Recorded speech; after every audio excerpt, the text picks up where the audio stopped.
This episode features gunshots, adult language, adult situations, tense family situations, discussions of gore, discussions of medical abuse, violence, death, transphobia, homophobia, misogyny, mental illness, hunting, discussions of grief, and the mourning process. My name is Rowan Dabrowski. It is my job to see if Wayface Industries will be bringing you Arden Presents A Town Called Elsinore. Let's get to work. Hard to explain how big it is on the radio, huh? Big and open, and like if you just knew where to look, you'd see something bigger than yourself and get it, you know? Dana Hamill killed 3 people. She destroyed a ranch that her family had built generations earlier, one that had withstood winds and rain and snow, but could not withstand her. And we are left wondering who Dana truly was. The people who knew her best only able to offer stories meant to explain her, while she lies comatose in a hospital bed, finally and truly as helpless as she always claimed to be. To lay this tragedy solely at Dana's feet ignores what made this nation what it is. This is not a unique story. There are places like this scattered throughout America, places where quiet, lonely lives fester and turn mean. Every town, in every county, in every state has secrets that grow ever more bitter behind closed doors. And the same was true for this town. A town called... You need anything with your tea, Rowan? Someone dropped off these ginger cookies. No, thank you. I should ask, do you mind? Do I mind if you smoke playing cards? No, I like to shuffle them while we talk. Keeps my mind clear. Now, Whatever makes you comfortable. Sorry, I'm not sure what it is you think I can help with. My apologies. No one explained it to you. I am in the final stages of an audit on A Town Called Elsinore, the show the Arden team made about Dana Hamill.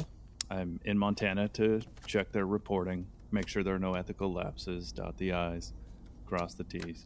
Pamela Pink, their producer, she's an old student of mine. Well, you don't care, but I know this is extraordinarily painful. So I'm not going to take more than an hour of your time, I promise. A Town Called Elsinore. Let's get down to business. Please state your name, title, and pronouns into that recorder. I'm Jill Clay. She, her. I'm a reporter at the Hatchet Falls Evening Beacon. I cover City Hall, the school board, and girls basketball. Oh, and I edit the Jumble. And when you feel ready, tell me your relevance to the fire at Hamill Hills. I was Jake Wonder's fiancé. We were getting married in August. Been together since autumn 2015. Okay. Did you interact with the Arden crew? A couple of times. They seem nice. I really loved B. Casely's work. We talked shop a little bit, but I think I was too starstruck. She tried, though. She kept comparing Jake to some fireman she used to date. She also really wanted me to add kimchi to my pickling plans. Oh, yeah. She gave me 15 jars of pickled okra. They are still in my trunk. God, I hate okra. Huh. If you'd be willing, that would be a nice change from all the casseroles everyone keeps bringing. I just feel like I've had nothing else since. It's like they're besieging me. Of course. Yeah, I'm more than happy to. Thanks. Please take one of these. I swear they're delicious. I just can't. I don't know what it is about grief that seems to prompt casseroles. I have to say, I love biting ice. It's one of the books that made me want to be a journalist. That's very kind.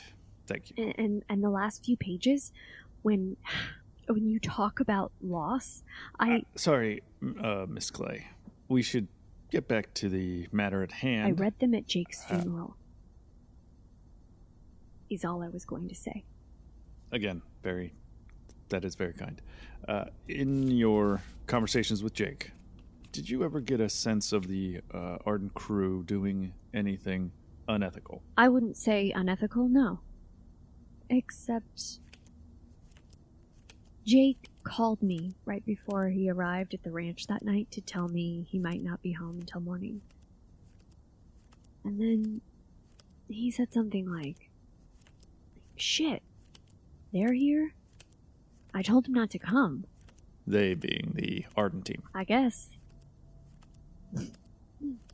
Jake always joked about them being a bunch of loose cannons. But why were they there?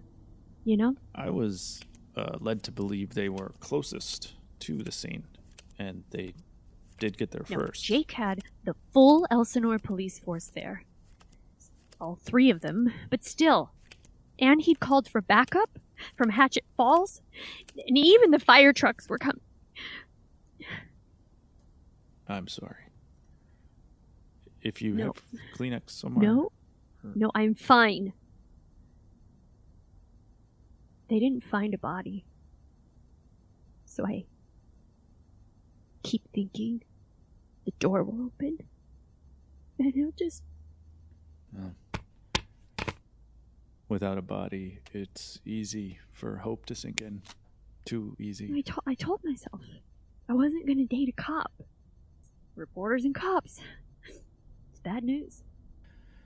My mentor said there are no good cops, only slick cops. And don't get played by them. Yeah, my boss said something like that. Yeah. But okay. Say he actually was a good cop. Look where that got him. Charging headfirst into something he didn't understand because it was the right thing to do. Look where that got me. I want to circle back to the Ardent crew being at the ranch. Brenda Bentley charged in right after Jake, and I just assumed he asked her to follow him in. He wouldn't have asked her to follow, but she did. Like all of them did, the Ardent people. Inserted themselves where they weren't wanted, but every time you try to dig them out, they wedge themselves in deeper. Did they make all us rural folks look like bumfuck dummies? They didn't. They really tried to get this place right, I think. I keep coming back to something Bea said to me. She wanted to know where the locals went, so she could talk to them. Like she didn't realize I was one of the locals. Because I had a Kate Spade purse and a $50 haircut. Like, where I'm from is a costume you could just put on, or a skin you could shed. She was just a tourist. A murder takes place every 60 seconds. Murder by gun, murder by knife, murder by car, murder by wife. How do you keep track of all this murder? With me, Mr. Murderman. And me, Mr. Murderman. And today we're continuing our coverage of a real hot one, the Hamel Hills Ranch Fire. Some would say that pun was insensitive. I would say they're intellectually weak, and that pun was fire. But you know who doesn't deserve a sweet high five? Arden. Oh, sick burn! That's right, Wills. we're going there. Willow, honey. Did that go okay? That good, huh? I took your advice and went exploring. There's a CVS at that end of the street, and there's a Starbucks at the other end. Really getting a feel for the heartland here. What are you listening to? Mr. Murderman? Willow, Listen, you can choose the media you consume. Let me but guess, they're vultures too. That woman I just talked to, she lost somebody she loved very much in that fire. And to hear it turned into something so callous and silly, and also Mr. Murder Man's sound effects are weak sauce. I mean, the man thinks he's Michael Winslow, but Who? Michael Winslow, the man of 10,000 sound effects. Police Academy, please tell. Ugh. Never mind. Just, these things happen to people, Willow. That's all. They happen to people. Oh, hey, Mom sent us this. You see that cutting she's holding? That is 100,000 years old. The whole colony is older than the human civilization itself. It's the oldest living thing in the world. Mom wants to know if you took your pills. Right. Have It's you? getting to be that time, isn't it? 100,000 years. And it still doesn't know how it ends. I haven't talked about the fire with anyone. The doctor, Pamela knows a bit. That's it. Hold on a second. You haven't talked to Bia? No. And if she wants to hear it, she can dig up this tape. God knows she will.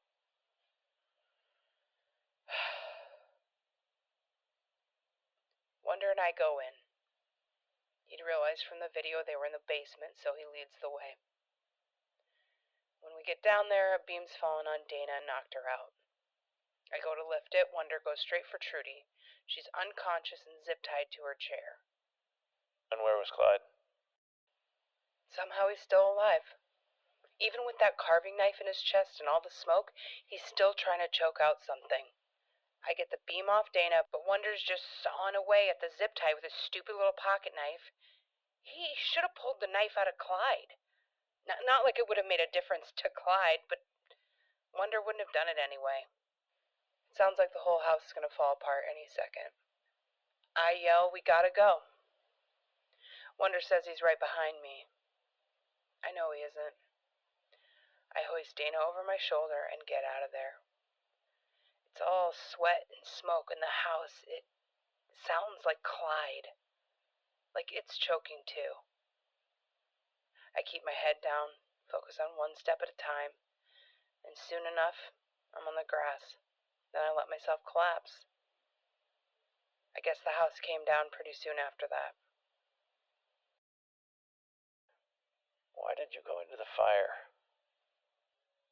What the hell else was I supposed to do? Hey! That little farmall's real pretty. The tractor? Of course it's a tractor. What else you think a farmall could be? Shit, being outbid. 4,000! That ought to hold 'em off. Now, to answer your initial question, I'm Nashville Osric, Elsinore City Councilman. And get out of here with that pronouns crap. I will take that as an implicit he, him. All of this junk is what was recovered from the fire. It's not junk. Dan and Clyde's daddy drove that tractor. And now someone else is going to drive it. I saw the old man on that very machine at Clyde's 6th birthday party. I don't remember much of it. I was just 5, after all. They probably had a cake. It was a long time ago. One thing I do remember is Dan beamed me with a baseball. Hard. I must have been bleeding for minutes on end. Jesus. Did he mean to hit you? No idea. But he starts laughing. And then his mom comes out of nowhere and twists his ear so hard he shrieks. She drags him inside by that ear. He sobs and screams the whole way. She doesn't say a word. Her face is just nothing. Like it's all routine. The old man watches this and sighs. He goes and gets on the farmall and, well, he got the hell out of there. Puttering off down the hill, off to check on the cattle or something. Look, if his wife was my wife, well, I get it. Clyde brought over some napkins so I could clean up. It was his party, and he brought me napkins. After their dad left. That day on the farm all? No, he finally had enough one day and left for good. Sorry, the cards. Oh, yeah. Want to pick one? Not right now. You see that guy opening the bidding over there? He runs a creepy little museum out in Los Angeles about killers. Tried to buy the whole lot beforehand. Mm-hmm. What didn't the town sell? We're not selling souvenirs. Besides, we've had enough of people from Los Angeles coming in here like they own the place. These items, they're really fixable. The farm all looked pretty beat up. Shows what you know. Things out here have strong bones. You've already made up your mind, haven't you? Everyone listened to Dana, but she should have been kissing the ground Clyde and Trudy walked on every damn day. They loved her. Oh, come on. We are talking about two self-confessed murderers who... Oh, they didn't do it. They were just telling her what she wanted to hear. Dana was a mess. You know how often the cops hauled her in for drunk and disorderly? And every time Clyde and Trudy would head to the police station, make excuses? She should have gone to prison long ago. Would have done her good. Is that in the stupid podcast? It is not. I will have to check those records. Anybody here in Elsinore who loved Dana didn't love her because she knew how to work the land or was a good drinking buddy or anything. No, lots of ranch hands thought they might be the next Mr. Hamill, so to speak. Not like there's any laws against dating. Don't think you could call what she did dating. Not in any decent society. Especially after that marriage of hers. Maybe that's what broke her. Finding out who she was married to. Or what. How might I get in touch with Olivia Breckenridge? The numbers the Arden team gave me are all disconnected, and, well, I thought you might know. Why in the hell would I know how to get in touch with... Well, I wouldn't want to get in touch. It's just not fair. Clyde and Trudy were good, decent people. Would you characterize switching her medication as decent? She was a petty little tyrant, just like her father. You don't get that, do you? If they'd really thought it would hurt her, they wouldn't have done it. It's like, you gotta break a horse before you can ride it, you know? Did they ever find Dana's horse, by the way? Chrysanthemum? She's probably dead. Do I condone what Clyde and Trudy did? No. They should have let the law handle Dana. But they just wanted to help her. Clyde and Trudy coddled that girl, and she repaid him by cooking him. Day 65 of the Town Called Elsinore audit. Rowan Dabrowski recording. My assistant and I are at the site of the Hamill Hills fire.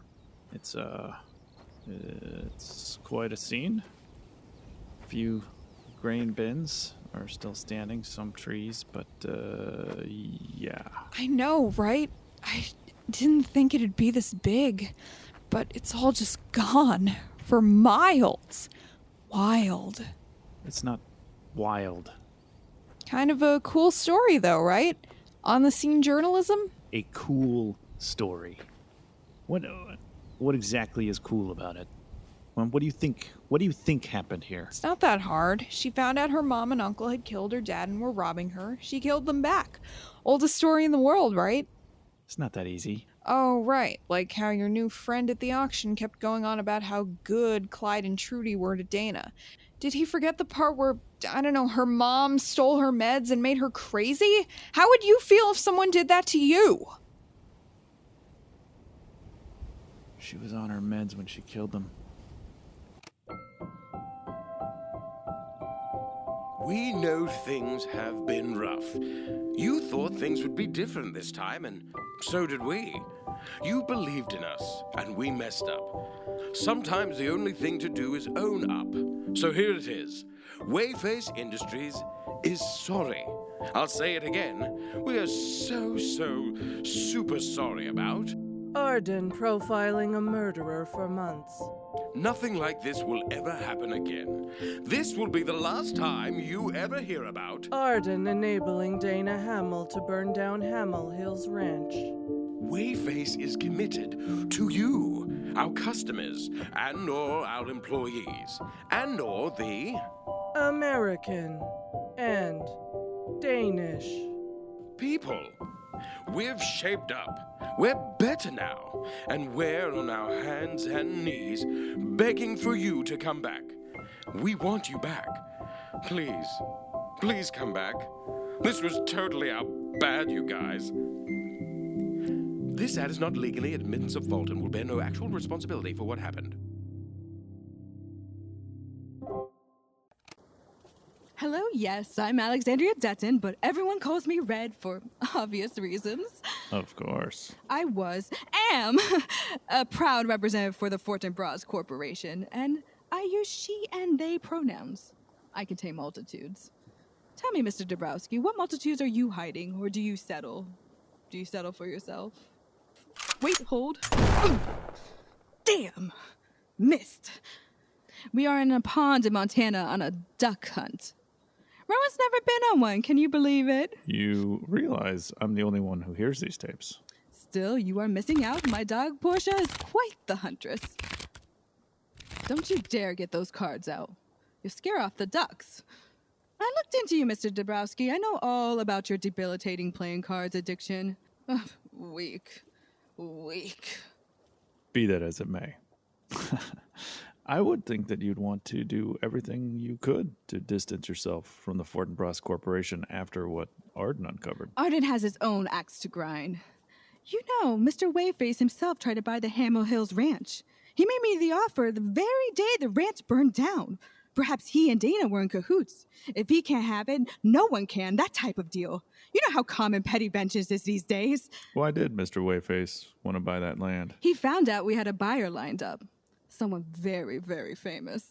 And I suppose that sale would have ruined that narrative of his little radio play. Uh-huh. Did your personal relationship with Mr. Wayface affect you selling the ranch? Not at all. Once we split amicably, I put the whole incident from my mind.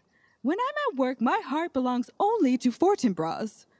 Sure, when I was with him, business ambition, love, and utter loathing mixed into a perfectly delectable, erotic cocktail, the likes of which I've never felt for another. But it was a fleeting moment. I forgot him until you brought it up. So, you admit there was bias on both sides. Mr. Dabrowski, I want the truth out there.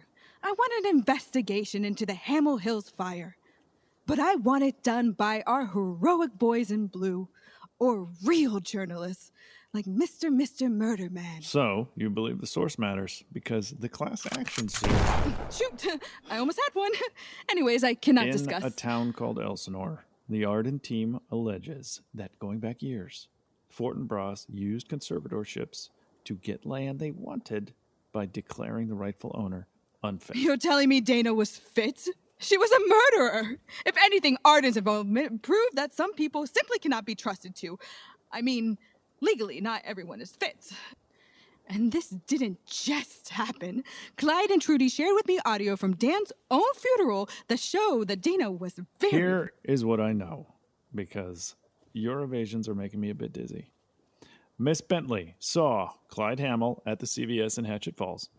Noted the pharmacist was real chummy with him. Sure enough, he'd been paid to replace Dana's meds with a placebo, so Dana would be properly erratic. I got that on record already. Now, Dana figured out the pills had been switched weeks beforehand. She was acting erratic to throw off suspicion, but she was, in actual fact, medicated and of sound mind at the time of the fire.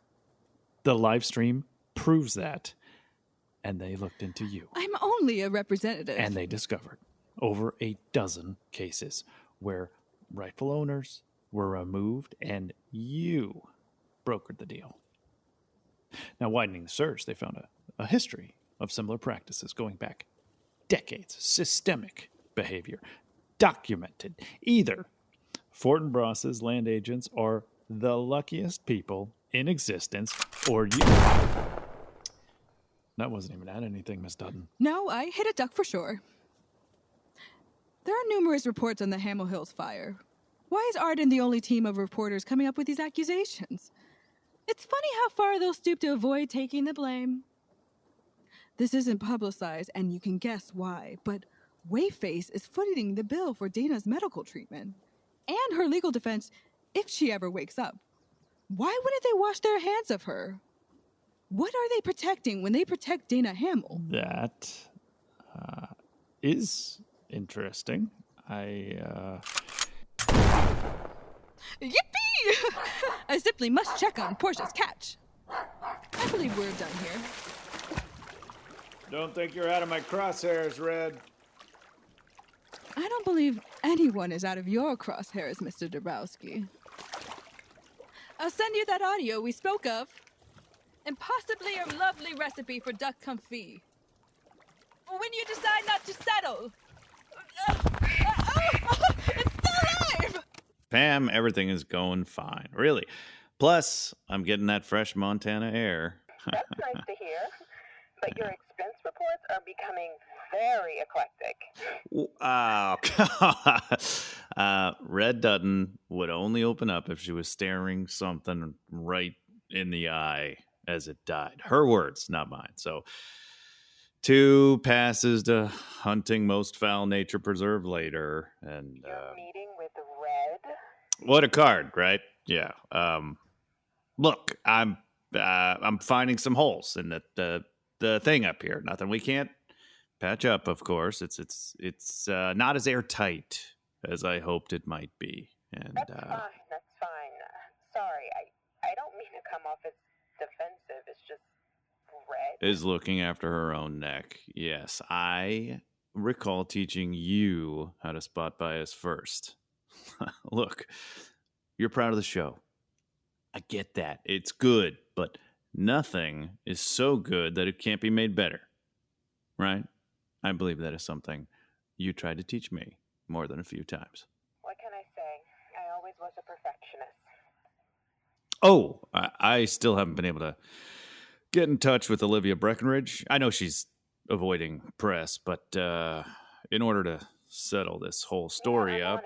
She won't talk to us, but maybe she'll talk to you. Everything okay? You just jumped out of your skin at getting an email. The person I met with today sent me something. Not sure I have the stomach to listen. You want to listen together?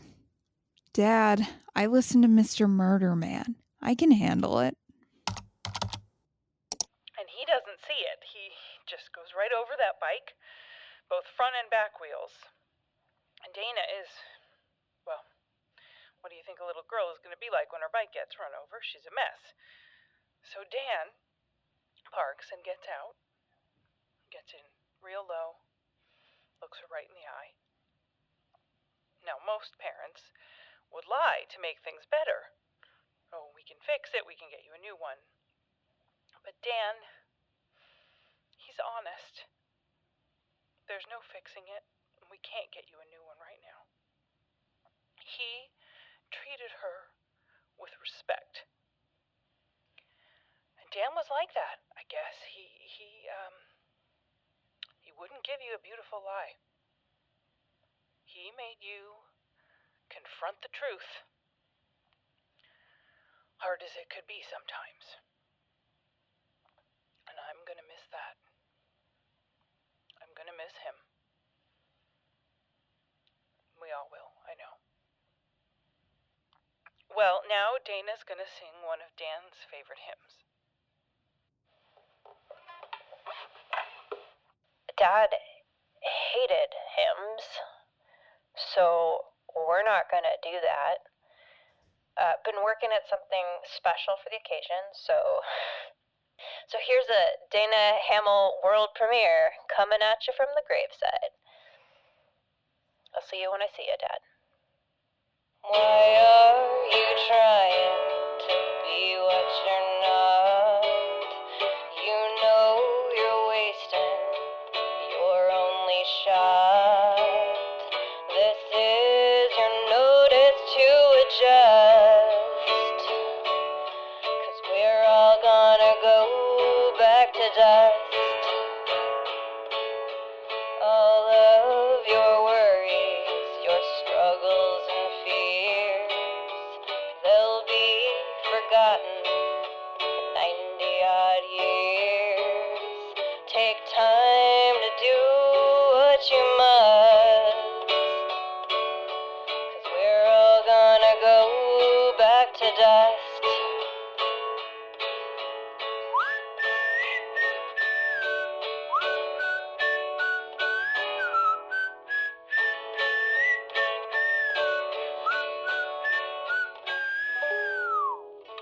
Rexes and Fidos by now are long gone.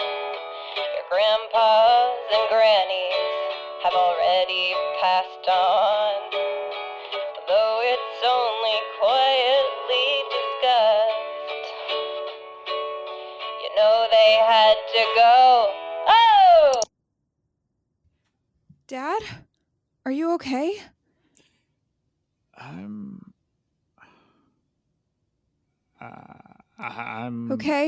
Okay. Let's just watch some TV. Let's just turn on the TV. But it's fine. Lorena met Teresa. She'd probably say it's fate, and that's all fine. And I've got this, right? It might not exactly be Arden Season 2, but we're still making this thing, and it's going to be great, and it's fine. Yeah, it does sound like it's been a long year. Can I ask you something? Don't take this the wrong way, but does the guilt ever go away? I mean, when you're close to a story like this, and is telling it ever going to be enough? You shouldn't have to ask this. You had the Julie Capsum story last year. I felt like shit then, and I feel like shit now. We'd learned our lessons, right? We were going to be better. And now, there's a body count. Even if we don't make this, people are still going to ask us about Elsinore. We have to do something. Otherwise, I couldn't even face Brenda in the hospital. I just couldn't. He had his heart broken. Did you know that? Oh, here's the full collection. Have a seat. Take it all in.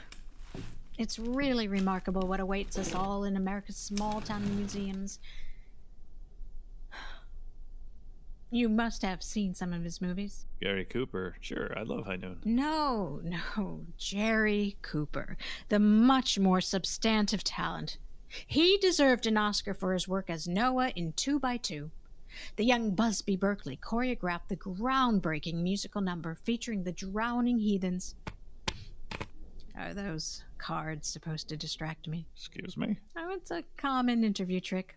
Employ a distraction so a source will reveal something juicy.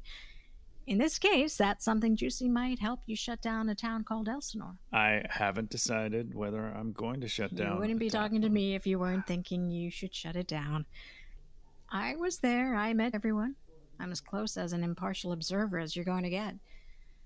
But I also have no special knowledge of the case. You would only talk to me if you wanted to know about the Arden team's demeanor, and they seemed fine. I have many things I could say about Bea Casely, but she cares about doing her job properly. And for a thing I said I wouldn't say much about, I said a lot. That's okay. Why don't we just sit here a minute? Tell me about Jerry Cooper. You see those 3 feathers up there? Yeah, are those peacock feathers? Yes, indeed. He plucked them from a bird in the Paramount lot to give to Bertie as a sign of his undying love. The assumption has always been that they were for Elizabeth Bertie Copenhagen, A chorus girl who died tragically shortly before Jerry himself lost his life aboard the Hindenburg. I've come to believe the assumption is wrong. So, what? He didn't die tragically because he died aboard the Hindenburg. One person dying is a story. The more people die, the more it ceases to be a story and becomes a spectacle. Which is to say, of course Jerry Cooper died tragically, but we don't remember his story, do we? Picture the Hindenburg in your mind, and you don't see the 36 people who died, you just see a giant blimp collapsing to the ground in flames. Technically, it was a Zeppelin. You do not have to tell me the difference between a Zeppelin and a blimp. I assume this artificially long pause is meant to get me to fill the dead space with something I'm reluctant to reveal. Because I won't. I will tell you that I believe the identity of Bertie to be Albert Graf, the composer of 2x2. He and Jerry took several golfing weekends together between 1934 and 1936. It was rude of you not to ask. I just assumed you were sitting on a hot scoop. Once people are dead, they are no longer hot scoops. They become data recovery projects for those who care enough to go exploring. Speaking of which... I guess I see why data recovery projects made you think of biting ice. Oh, I'm not going to ask you about Antarctica. That is for you to bear. I am going to ask you to sign the book for my girlfriend. She's a big fan. Of course. You know, I think we're talking about it without talking about it. What happened at Hamel Hills?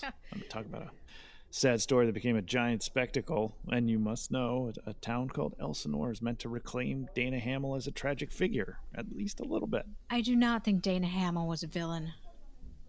I only talked to her one time at any length. I wanted to tell her how touching I found one of her songs. She fixed me with this smile and asked me about Jerry Cooper.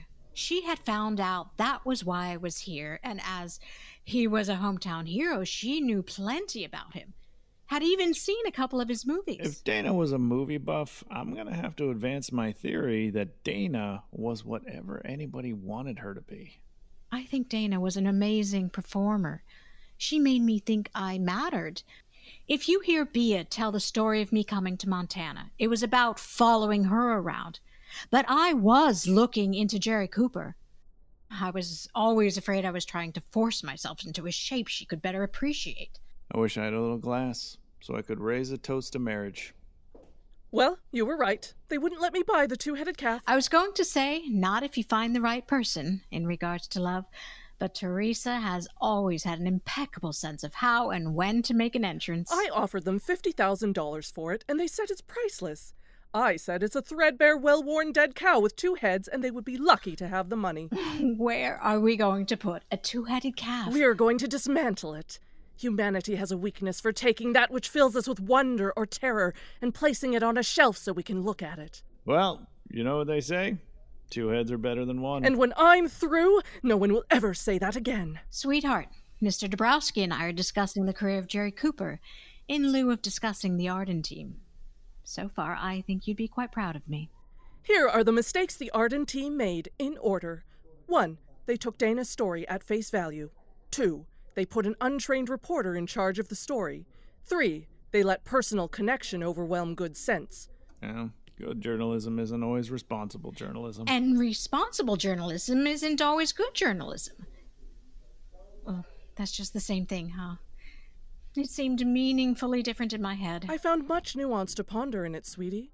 We can diagram both versions of that sentence to ponder their subtle differences before bed. By the way, I assume Lorena told you Bea Casely and Brenda Bentley slept together on Good Friday, shortly before... I thought it was none of his business. I'm sorry. Can you repeat that? It is my official recommendation that Arden not go ahead with a town called Elsinore. Look, don't kill my show. Maybe you and I can work together to make it better. It is not my job. I'm not a Band-Aid you stick on something to pretend it's fixed. If we don't make something, then everyone is going to think that we're a Who joke. cares what everyone thinks? Do you get into this business for applause? You remember that old Dance Dance Revolution machine in the student union? Oh my God, come on, that was years ago. Yeah, but still a hell of a thing. A campus legend. Ooh, Pamela Pink does a 12-hour marathon on that DDR machine. I was trying to prove a point. Of course, you would throw yourself into something like that over and over and over again. I mean, how long were you actually on that machine? Oh my God, that wasn't the point. It wasn't about the time. It's about the process. That challenge you can't solve. And that you can just train yourself bit by bit to fix the problem. Any problem. Any problem. And did you think you could fix Dana Hamill in post? Wow. She doesn't need to be fixed. We're presenting her exactly as we found her. And that's the only way that this story is going to mean anything. The only way this story means anything is if we tell it honestly. And that means it's going to be ugly. We're going to get too close. We're going to sympathize with the wrong people because it's the only way to understand. I don't think what we made is what we needed to make. I freaking know it. Yeah. You can't always play the game over and over. 2 seasons of second guessing and bullshit. We found Julie Capsum. We figured out who killed Dan Hamill. We found out Fortin Bras was And that was good journalism. This is messy. the mess. That is what makes it worth telling. Hold on. What worth telling? You gave her exactly what she wanted all along, an audience. Congratulations, Pamela. You made Dana Hamill's final revenge.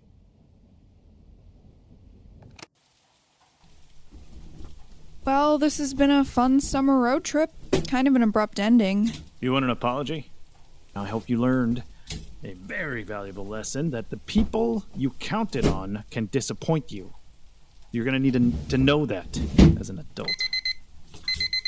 Sorry, I forgot to remind you. No, Wills. It's fine. This is not that. Not everything is depression. Sometimes people... It's just me being mad. You know how many students I've had? And how few retained a damn thing I said. I thought Pamela... she was the only student to tell me to my face in the middle of class that I was wrong. That I didn't see... What was it? Oh, yeah. Objectivity is how the most powerful insisted that they are the most reasonable. And, yeah, she was right. Come on, you can't expect anyone to always be right. No, I suppose I cannot. But hey, you might have a shot at it, right? I made it to 17 without being wrong. Maybe I can keep it going. If we wait till morning, we get free breakfast. This hotel makes amazing Fruit Loops. You realize they don't make the Fruit Loops. Dad, don't mansplain cereal to the resident expert. Okay. So, we leave in the morning after getting some amazing homemade Fruit Loops. Mr. Dabrowski? I'll have the sunrise special, sunny side up, with soy rizo. Oh, I love a breakfast for dinner plan. You know eggs aren't vegan, and soy risso's okay. And for you, sir? Sunrise special, sunny side up, and screw it, extra soy rizo. Oh my gosh, you're Rowan Dabrowski. Like you look just like your book jacket photo. Oh, Everybody says I look like that guy. Did you know they read a passage from By Nice at the sheriff's funeral? Did they have to pay you to be able to read that? They don't. No. Even if they did, I hope I wouldn't extract royalties from a grieving family. I'll get these orders in for you too. Well, I'm counting on this sunrise special being the best thing I've ever eaten. I'm starving. Setting your hopes too high always works. What's with the cards? Old habit. Ignore it if you can. All right. I am going to record the rest of this conversation. I won't use this information anywhere. I'll destroy the tapes once the audit is over. Heck, you can destroy the tapes. You gonna deal me in or keep shuffling? No, I'm not much for card games. I listened to A Town Called Elsinore. It paints a vivid picture of Dana. I just wanted to make sure all the details check out. What did they say about her? She was a creature of circumstance. Abusive father, controlling mother, conniving stepfather, and sure, what she did was bad, and yeah, you know, we shouldn't condone it. She but was a creature of circumstance. All of that's true. She grew up never knowing how badly they broke her. And when she figured it out, I mean, not that she should have, but... Yeah, I get it.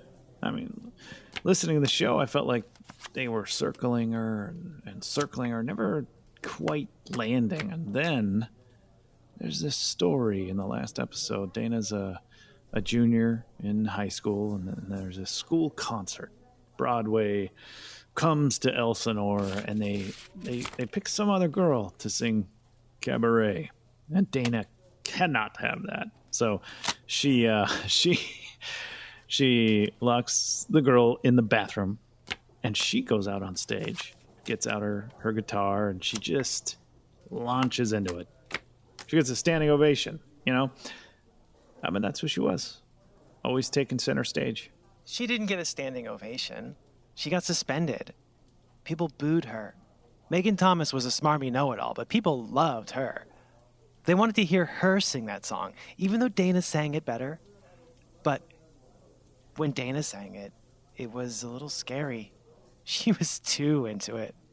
Okay, well, they got the details wrong, but that seems to have been a frequent problem. It's kind of the spirit of the thing. You know, it fits who she was, right? Maybe, but it didn't happen.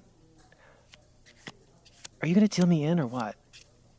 I did feel like I knew her after listening. But they have her on tape. So much tape. Not just from the live stream, you know, you really get to see all of her sides. Right, but you said it yourself. She loved to put on a show. It's funny, I knew she did it. I mean, that's, you know, the one thing everyone knows about Dana Hamill. But listening, I really started to hope. Like if I could reach out and rewind time, you know, like one of these tapes to just the right moment and break the cycle. And then she wouldn't do it. But she did do it. She's not a soundbite. She was the best friend I ever had. She was dragging me to the bottom of the sea. It can be both. Fine. All right. Okay. How about this? You tell me, who was Dana Hamill? I don't know. I thought I did, but... Tell me about the cards. You do not give up. I admire it. Okay, fine. Fuck it. I'm 26. My friend Clark, I'd known him since we were 9, is heading up this expedition to Antarctica. Stupid idea. Stupid as shit. But I'm young and dumb, and it'll make a great story. So, anyhow, weekend, huge storm kicks up. Yeah, and the absolute worst happens. People get separated. Clark and I, impossibly, find a cave, and we crawl inside. We are huddled together, and we try to talk. Yeah, we both know. If one of us gets quiet, that's the. But I have a deck of cards, right? Lucky me. So I take out the deck. Think we're gonna play a little gin rummy, and I look down, and I realize You're wearing gloves. I'm wearing gloves. So is he. So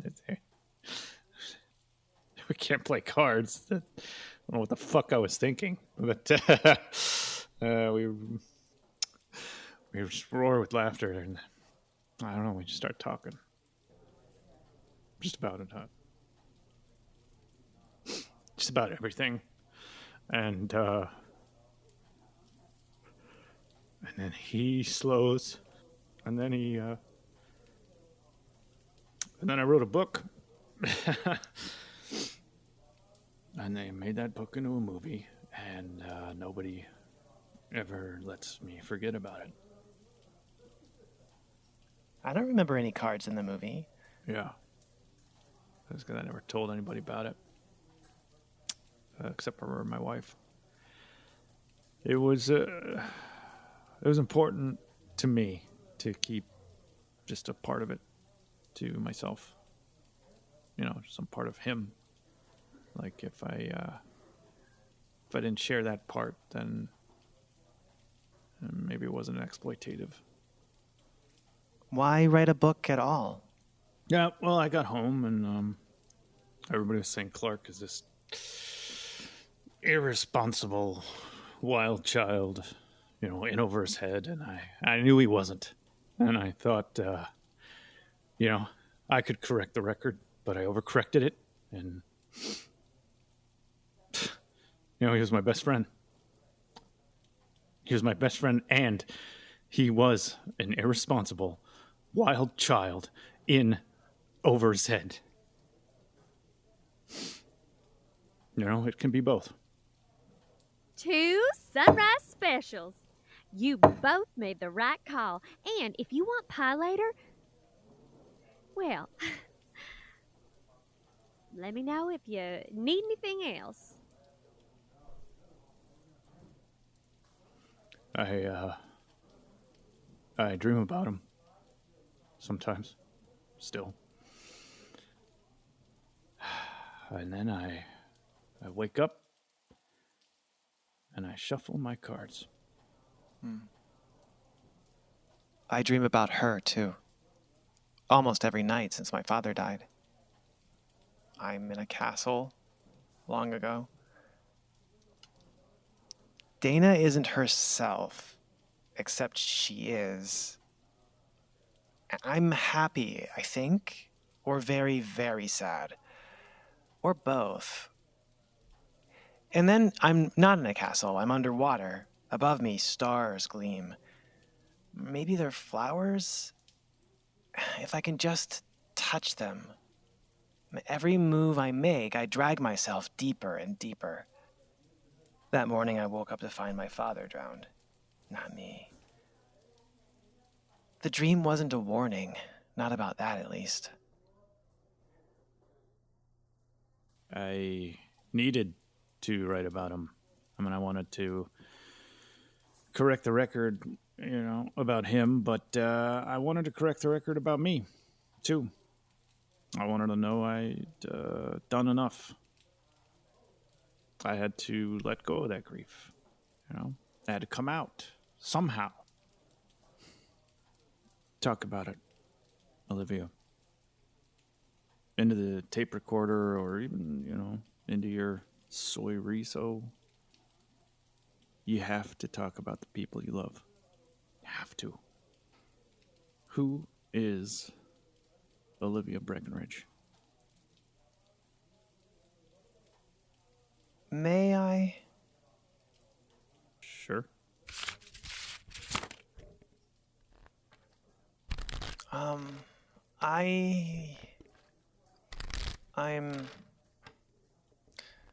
No.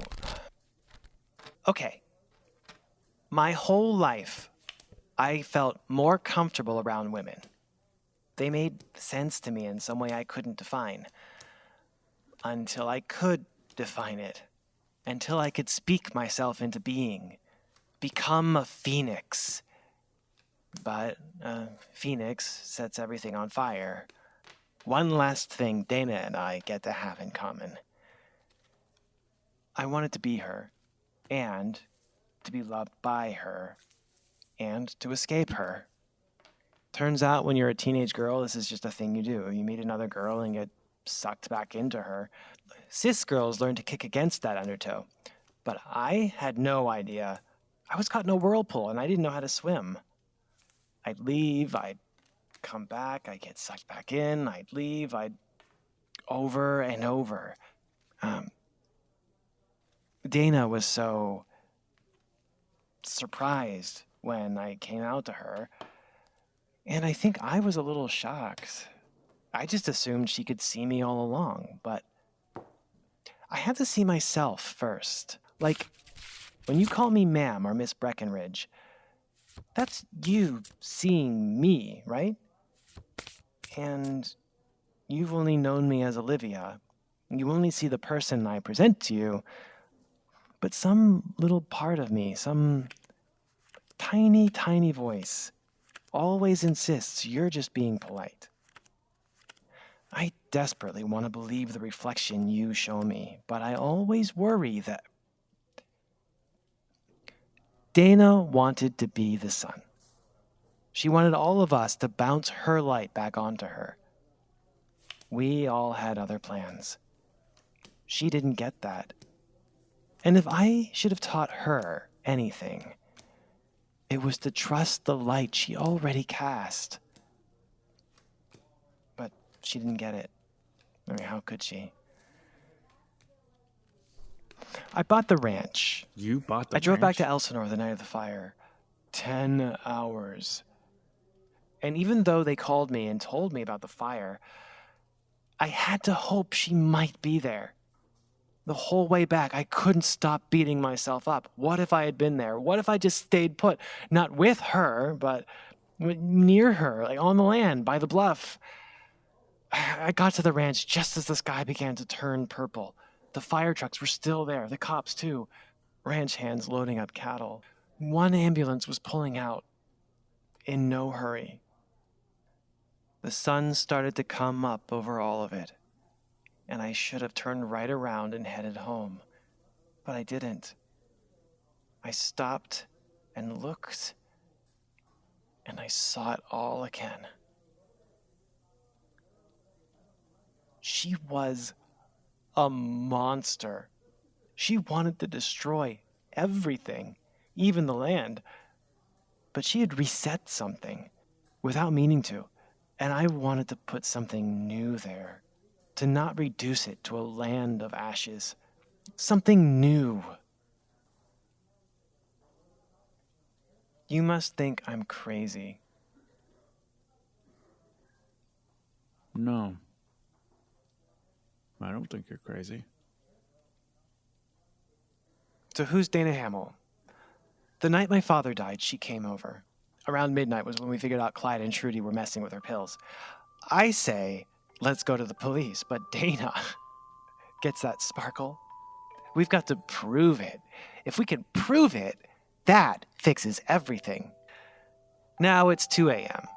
We're scheming, laughing. The years have melted off, and all the resentment and grief are gone. It's just us, finally. It's 4 a.m. We've got our perfect, stupid, beautiful plan. I get into bed. She's there. I put my arms around her.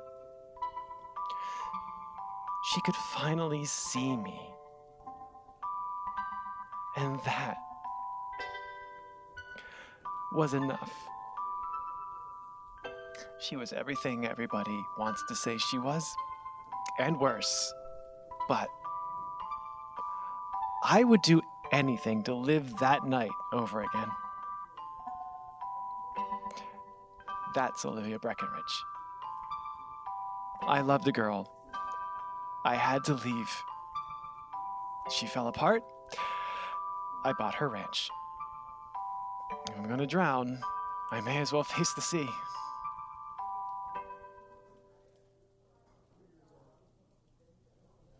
You gonna deal me in? After breakfast. She can bring those jobs back. More power to her. But she's fighting a losing battle. She bought the ranch fair and square, and she's going to bring those jobs back. Now, I know you might not like this, but the deal is done. I remember who I went to senior prom with. You went with Ed Milligan, the twerp. No, I went with Stanley Dormand. Agree to disagree. Now, what are you having? I'm gonna have the deep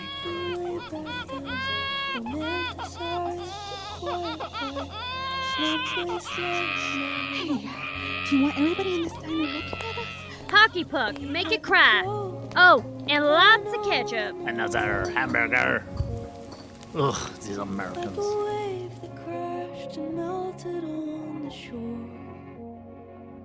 Not even the burnouts are out here anymore. I think he's having a good time, Mom. He keeps looking at me and crying, but I think it's like normal dad crying about how his only child is growing up crying. Talking on a rusty swing set. After a while, you went quiet. And I got me. But the second I met you, I knew. I just knew. You were the one I needed there every moment of every day. Lorena Christopher, will you marry me? Yes! Yes! 1,000 times yes! When the sirens sound, you'll hide under the floor. Give me this drink as I go back to work. And please, make this house feel a little less empty. I miss him.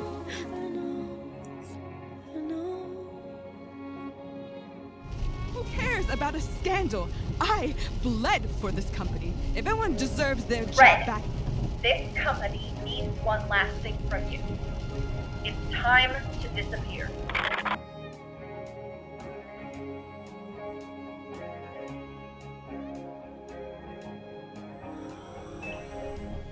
How's the patient today, Doctor? Gonna wake up and make a daring escape? Oh no. No change. looking for a creation mess. Ended up with a pair of Pamela! You have to try this Merlot. It's real, not dehydrated. Drinks are on me tonight and every night. Are you all right, Miss Pink? Yeah. It's just a show. You know? I'll get over it. Sorry I'm late. Thea. Well, the gang's all here. Here's to all us fuck-ups. No, we're not all here. Rosalind's not here. I don't know if she's coming. But we'll leave a spot open, just in case.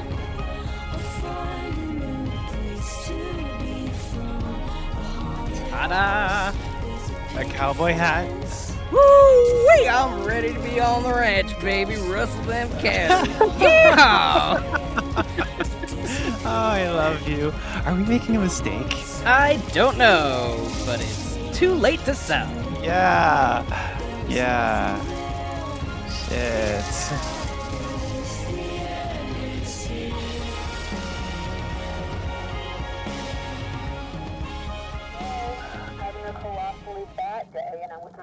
I have one question. What did you want a town called Elsinore to be? I wanted it to be honest, that's all. I hoped we could do justice to Dana Hamill's story, not make her a hero, but not make her a villain. Just make her her. The person we all knew. Okay. Look, you can't broadcast a town called Elsinore. As is.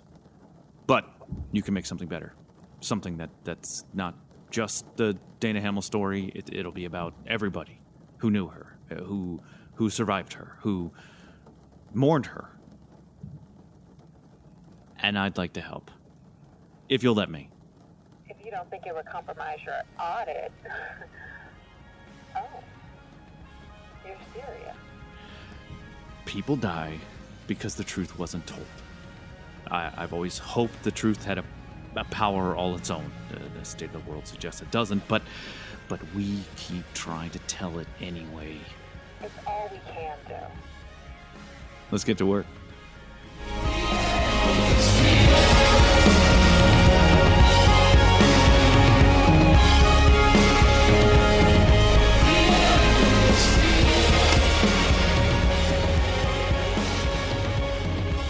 Arden Season 2, Episode 12, A Piece of Work, was written and directed by Christopher Dole. Our recording engineer was Ernesto Hurtado, and the episode was recorded remotely throughout Los Angeles. It was edited and sound designed by Christopher Dole. Our composer is Christopher Hatfield. Arden stars Michelle Agresti, Tracy Syed, Saoirse O'Sullivan, Charlita Gaston, Benjamin Watts, Mia Drake, Libby Woodbridge.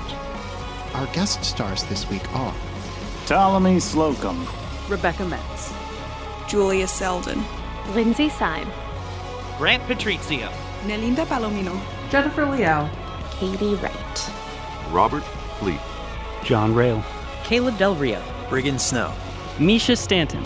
This episode featured the song Back to Dust, written by Laura Stratford and performed by Libby Woodbridge. You can find it on our soundtrack album. This episode also featured the song I Know the End, performed by Phoebe Bridgers and written by Phoebe Bridgers, Christian Lee Hudson, Connor Oberst, and Marshall Vore. You can find it on her album Punisher, and it is used with permission of Dead Oceans Records. Arden was created and executive produced by Emily Vanderwerf, Christopher Dole, and Sarah Golub. Our co-executive producers are Chad Ellis, Libby Hill, and Ernesto Hurtado. Our logo is by Dylan Farr. Our social media manager is Eliza Wheeler. This series is produced in Los Angeles County on the ancestral lands of the Tongva, Tataviam, and Chumash. Our website is ardenpodcast.com. You can also find us on Twitter, Reddit, Facebook, Instagram, and Tumblr. Do you like this show? Do you want to help us make more of it? There are so many ways you can do that. The quickest and easiest way is to just give us a few dollars on Patreon. You'll get access to early episodes, behind-the-scenes material, and episodic commentary. You'll want to hear the one for this week, folks. You can also, for a limited time only, through the end of this season, still support us on Indiegogo. We have a number of attractive perks available there, including our soundtrack album, which you know you want.